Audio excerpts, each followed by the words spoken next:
So can you please state your name and your age and where you are from? My name's Andrew Smallwood, and I'm 74, and I'm from Kenya originally, but I've been here for 40 years, so. Wow. Would that be Kenya, Africa? That would be Kenya, Africa, yes. So how and why did you come to Cordova? I saw an advertisement for a pilot job, and Mudhall Smith brought me here to fly an aeroplane for him between here and Middleton Island, where the FAA had a big station. They had 7 or 8 families living out there. What year was that? It would have been 76.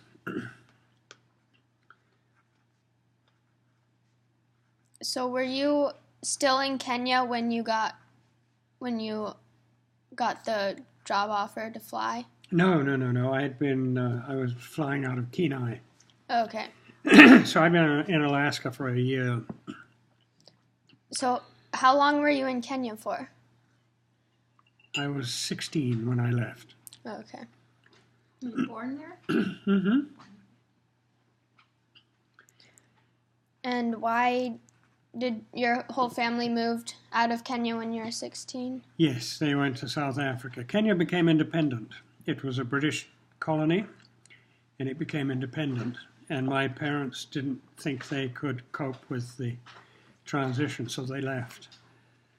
And since I was 16, I didn't have much choice, so I left the following year after they left.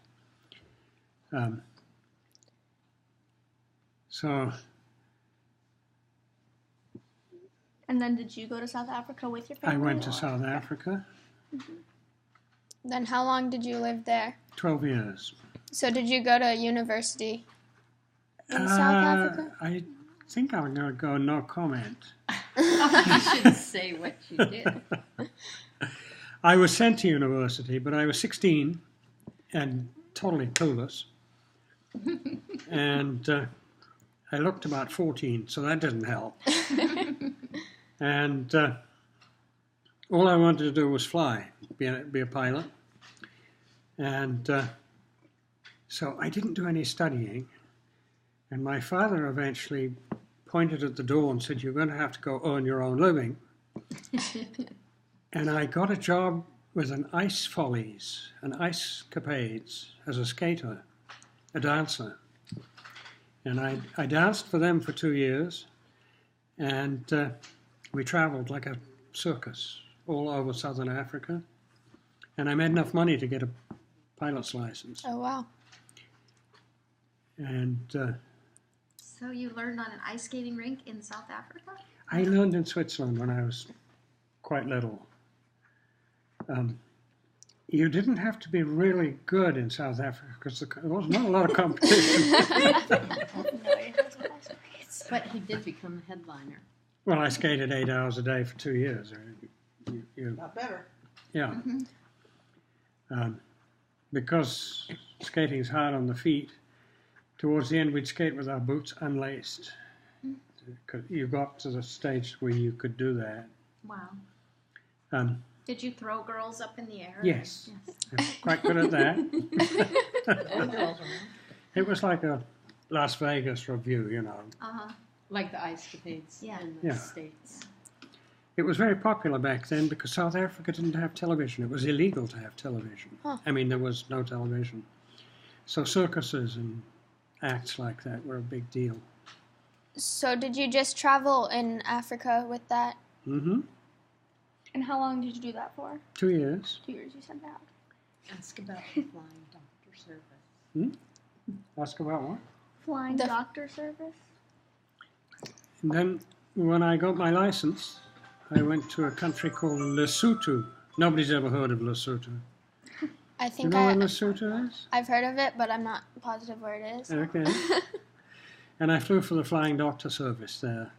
It's a very small country inside South Africa.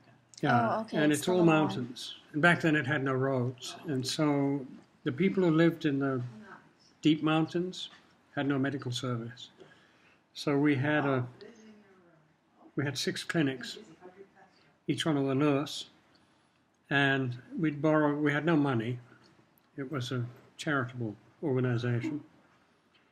And we'd borrow a doctor every now and again, and I would scrounge drugs, and we'd have these clinics Pharmaceuticals. Yeah, Like, right, like yeah. quinine and Right. antibiotics. Penicillin and old-fashioned stuff.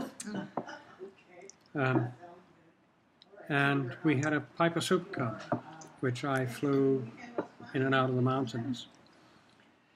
And the villagers would come from miles around to these clinics. These are the poorest people on earth, practically. Ghana is rich by comparison. And we would do our best with what we had to fix them up. And I flew for them for a year, and then I got a job with the local airline, which was a very modest organization. But one of my jobs was to be the king's pilot. It's a monarchy, it has a king. Wow. And his name was King Moshoeshoe II. So I flew King Moshoeshoe II around Southern Africa to the sort of things that kings do. Was it like a private jet? No, Or was it it- was a Cessna 180, a really beat up one. Lesotho is extremely poor, Oh, okay. one of the poorest countries on earth. Yes, all the other heads of state would arrive in a big jet. We'd arrive in this really battered Cessna. But he was a good guy. He was fun. He dealt with it. And What's the name of the country? Lesotho. Lesotho. In South Yeah, I'm not gonna It's its spell own any of these country. names. So, when did you come to America? 72. And why? Good question. That's difficult. I grew up in a British colony as a British citizen, but my father and my grandfather and my great-grandfather were born in Calcutta in India. So we were a British colonial family. They'd be born somewhere in the colonies and send their children to England to school, and the children would go back to wherever they'd been born. And so we'd been doing that for several generations. But my mother was American. And a long political story, but I lost my citizenship. I had my passport revoked, and I found myself at the age of 28 as a stateless person. Can I interject just for a second? Hundreds of thousands of people had their passports revoked Yes, at the same it wasn't anything time. that I did. It was So when Idi Amin in Uganda was killing everybody, and then they got thousands of refugees in England. So they revoked the passports from a certain year forward. So Andrew's mother, brother, and dad got to stay, but they revoked it from a certain date forward, and Andrew fell in that. So he lost his. So I went to the US Embassy, and they gave me refugee status. So when President Trump goes on about refugees, you're looking at one. And I applied for asylum and was granted permission to enter the country and given a green card. So I arrived with my wife and no money in Miami, where I had family. And it was all good. Went really well after that. And I ended up in Alaska flying. So it all turned out for the best. Ask him about his wife, Carmen, and apartheid, and how this turned out to be a really good thing. His passport got revoked. Yes, my wife belonged to she was a college student, and she belonged to an organization called NUSAS, National Union of South African Students. And this was during apartheid, the apartheid government in South Africa. The screen And- just Still wants- recording. Okay. And my wife at Newsas was bitterly opposed to the apartheid government and what they were doing. And so they became targets for the government. And my wife had risen through the ranks of this organization, so she was fairly prominent. And the South African government started murdering the leadership. They'd be arrested and they'd vanish, and the bodies would be found, but nobody would know how that had happened.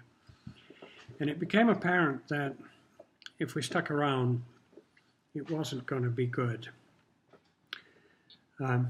So when I lost my passport and we had to leave,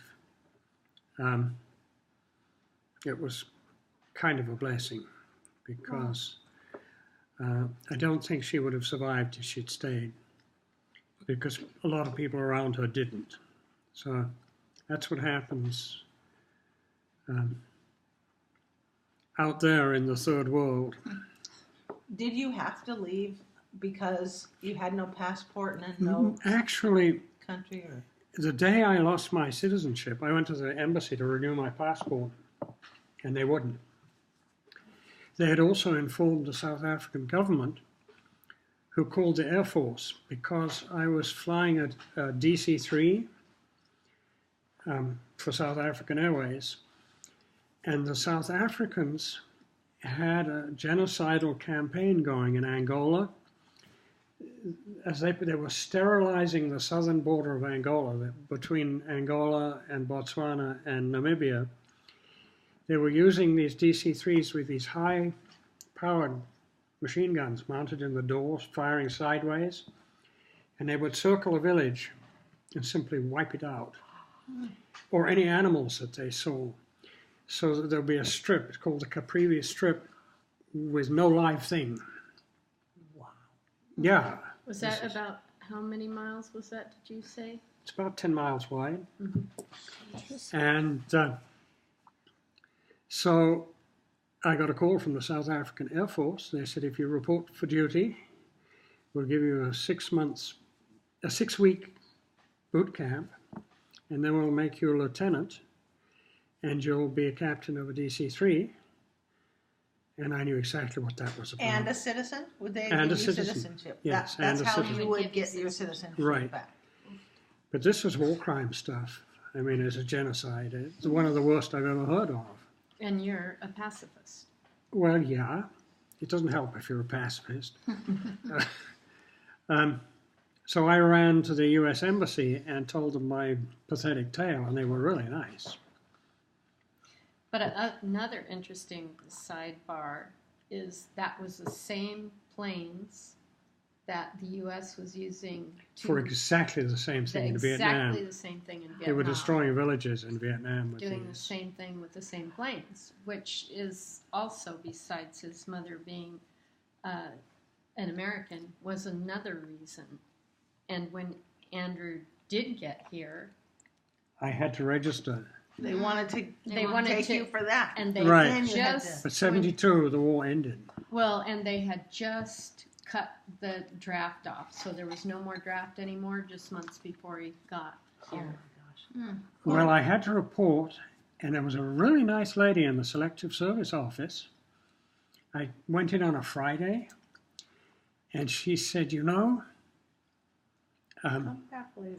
before you say anything or do anything or fill in any papers, she said, if you come back next Wednesday, the law will have changed, which was really nice of her. Wow. Yeah. That And a was whole- miracle. A Yeah, whole that different was set of another things miracle. will apply, and I came back on the Wednesday, and I was told I didn't have to, I registered, but I didn't have to do anything. Who was the president when you... Nixon. Nixon. It was during the Watergate hearings. It was the first TV I'd ever watched, because we'd never had TV. It was the Watergate hearings. We glued That to was it every something. day. So Wow. an interesting thing too is Carmen Smallwood was German and then immigrated from Germany to Lesotho, To South Africa. to South Africa, and she is the sister to Wolfgang and Alka here in town. Did you know my Well, wife, Ag Carmen? Miller. Well, I don't Probably think. not. I don't think so. Right. Oh, that's a crazy connection. Yeah. Which so you know who Wolfgang. Wolfgang I and know. Elka I know. Hagmiller and their son Alex. He's I know. married to Gabrielle Brown's Brown. sister. Nope, no. I know their Yeah. names, but I don't. He's the See? one that won Generation $1 million. gap. I can't picture that. Yeah, he Big won generation $1 gap. million for his alternative energy. For tidal Yeah. pistons. Yeah. Wow. Energy through tidal pistons. So she was also an immigrant. Wow. And so we came to the United States and ended up in Seattle. They drove for a year, and We you drove were- around the United States for a year. We had $3,000 and we made it last for a whole year. and, as And buy a side- car and a trailer. Wow. And we ate a lot of beans. When they took off from South Africa, they had $6,000. And while they were in the air on the airplane, the African Rand crashed. And when they landed, they had $3,000. It just, Why? the, The current- African the rand. exchange Oh, rate. ran. Oh Yeah. my gosh! While you were in the air. While they were in the air. It was something like 5 rands to $1, and by morning it was 10 rands to the dollar. Yeah. That's horrible. So we just suddenly didn't have. We came via Israel. Suddenly we didn't have enough money to finish this journey, but we couldn't turn back, so we came.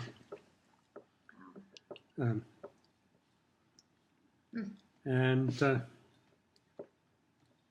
we settled in Seattle. We drove around a lot and You settled really in don't Seattle. want to interview me. You just want to keep interviewing him. And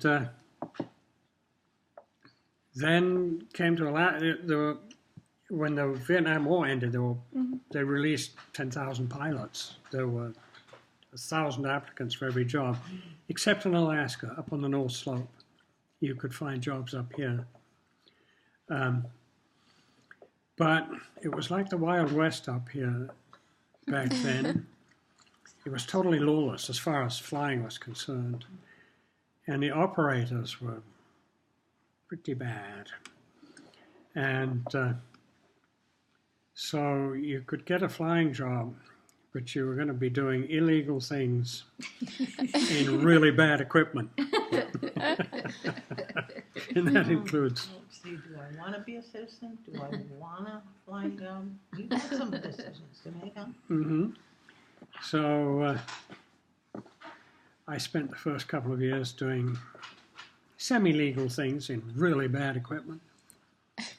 And then eventually got a decent flying job Survived it. and flew up on the North Slope quite a lot. And I went to interview for a company in Anchorage, and the man said, "Do you have any ski time?" Meaning airplanes on skis. Well, I'm from Africa. Oh yeah, for So sure. I said, And he'd been on skis in Switzerland. I'd been told not to He'd lie. skied a lot. I'd been told not to lie, but I wasn't Skied going all to say over no. So I said, And he said, "Oh, good, because that's exactly what we're looking for." Oh boy.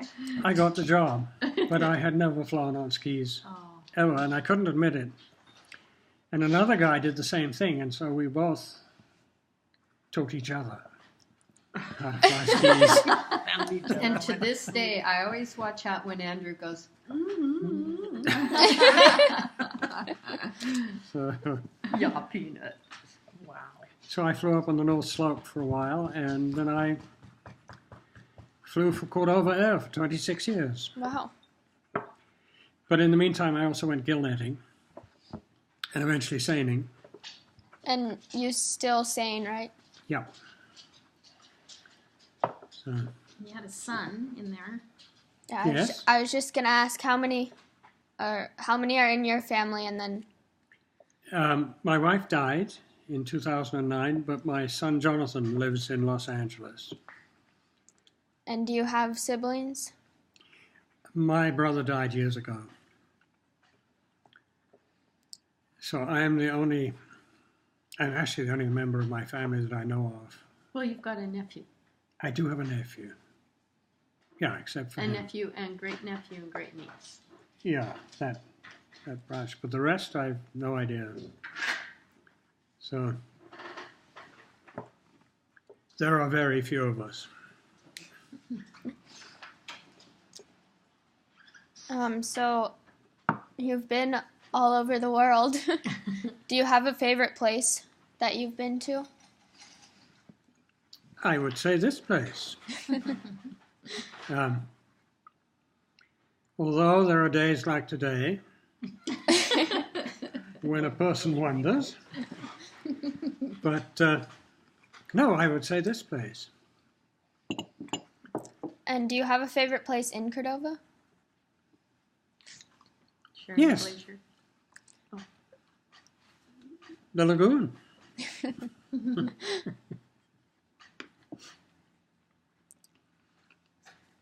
Do you have anything you would like to share about Cordova for maybe people who have never been here? Well, one thing that I have to share with you is that for all sorts of reasons, when I first came here, this was a rough little town. It was not a good place. And over the years, it has got better and better and better. And now, I think it's one of the best places. And the reason for that is prosperity. It was terribly poor when I first came here. Nobody had any money. And the fisheries were pretty bad. The big Seattle-based canning companies didn't pay properly for the fish they bought. And there'd been so many years of overfishing that there really weren't a lot of fish to catch. A big season on the flats would have been 200,000 fish. It's now 2 million. Wow.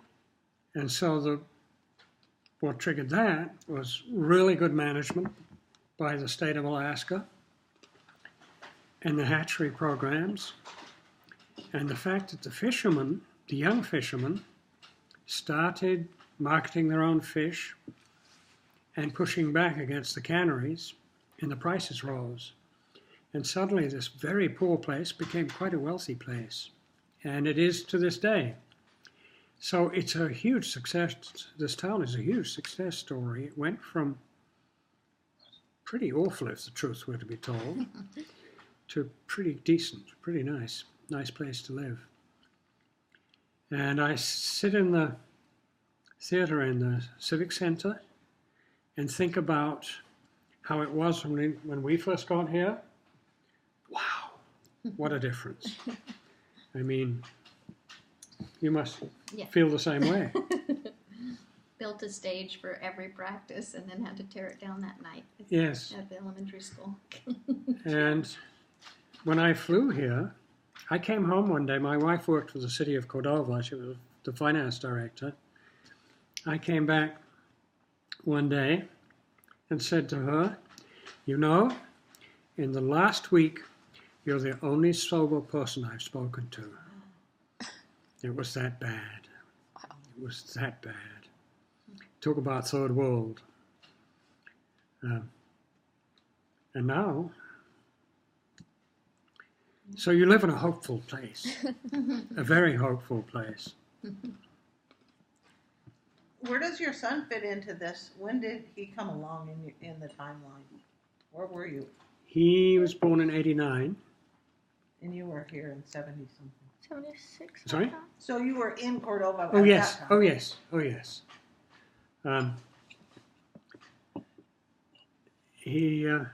We'd applied to adopt him and waited and waited and waited and waited. And one day I was fishing out on the flats, gill netting, and it was dense fog. And there's a fisherman who's still fishing, still gill netting, called James Mikeland. And one of the characteristics of him is that he has an extraordinarily loud voice, which he uses a lot. And he had a boat with no mufflers on it. So wherever James went, you knew he was coming, and you could hear him going. And I heard James in the fog going very fast, and he roared out of the fog, didn't slow down, and shouted, "It's a boy," and disappeared. And I knew that right then that we had a son. How did he know that? He found out from one of the tenders that was trying to contact me Oh, and to let me know, oh, wow. and James took it upon himself to spread the news. So, So you have to wait for the fog to lift so you can get home and figure that whole thing out yeah, I raced back to town and after the fog, or No, No. threw this net. through the through the fog, fog. pulled in the net, I don't we blame delivered the fish, raced to town. you. Right. Children will do that to you. Yes, they do. And flew to Colorado and picked him up.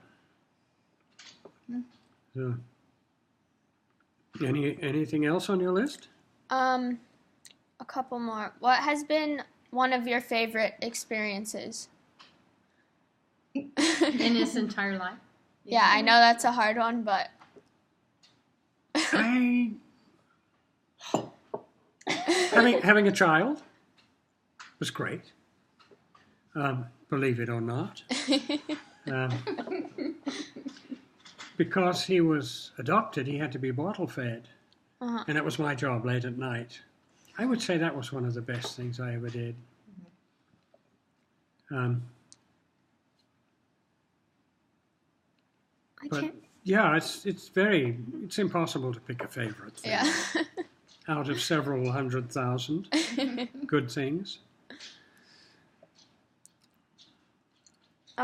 So It says, "How does old make you feel?" Olivia likes asking. yeah, that one. Olivia likes that one. I don't feel old. I'm not sure how you're supposed to feel at this age, but I don't feel old at all. So it may be that I'm in denial, or maybe there's no answer to that. Yeah. In what ways have you seen the world change since you were younger? Oh my. I grew up in a British colony. My father had a coffee plantation, and it was a totally segregated society, white and black, no mixing, like a wall down the middle. So right there, that's huge. Yeah. That's probably the biggest difference. And as far as Africa is concerned, people like my father controlled it. They were totally in charge. Black people had no say. Now, if I want to go back there, I have to go on a tourist visa. That's a big change from being the son of somebody who's in charge of the place to have to apply like everybody else. Yeah, so huge, huge changes.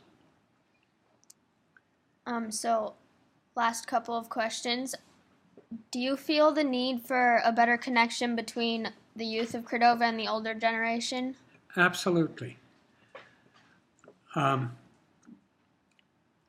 feel that we tend to teach our children to be afraid of strangers, which has some point to it, but in the end, it's a bad idea.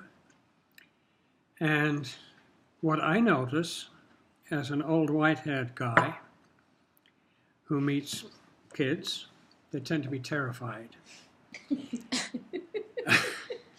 And I wasn't terrified of older people when I was a child, and I think it's really sad, particularly in a community like this, which is probably one of the safest. You've just come from Accra. This is probably one of the safest places on the planet, wouldn't you think? Yeah. Yeah. And so, yes, on a day-to-day basis, it's pretty hard for me to communicate with anybody much under the age of 12 because they do this and they write with their toe in the sand and answer with one word at a time. So yes, I would love to see a situation where you could just say hi and talk. So that's my take on that. Do you have any like solutions we could use to help bridge that gap? Yes, stop teaching us to be afraid of each other. I think it's pretty simple. Most people are pretty nice, and the people who aren't are generally harmless, and the very tiny fraction who are dangerous. We have to deal with that. You can't simply go about the world as though everybody is dangerous. I think that's a bad idea. Yeah. So, yeah. Tell them about fear in 30 seconds of tooth and claw. Hmm? Tell them about fear in 30 seconds of tooth and claw. Oh, yes. I read something years ago about dealing with dangers, any dangers. The danger we've just been talking about. We teach children to be scared of strangers. There was a wise man who said about living in Alaska. That wasn't Alaska, it was Africa, wasn't it? It was the lions? No, it was bears. that you cannot live your life in terror of 30 seconds of tooth and claw. You can't live your whole life so that you won't get killed by a bear. That's a really bad way to live, or killed by a lion or whatever. And this is true. You shouldn't teach children to be afraid of all people in case they meet tooth and claw, the one bad one. So that's a good maxim. You can't live your life in fear of 30 seconds of tooth and claw, which will be very unpleasant if it ever happens, but you shouldn't let it run your life. I wish I'd been there this summer when your father was on his back in the creek. And I could have said, you shouldn't be afraid.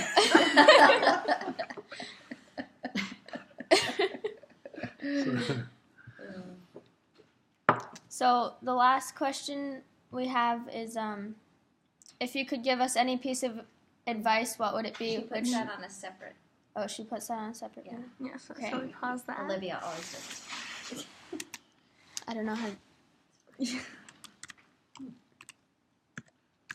And the reason why Okay, it's say on a goodbye. separate Say bye. thing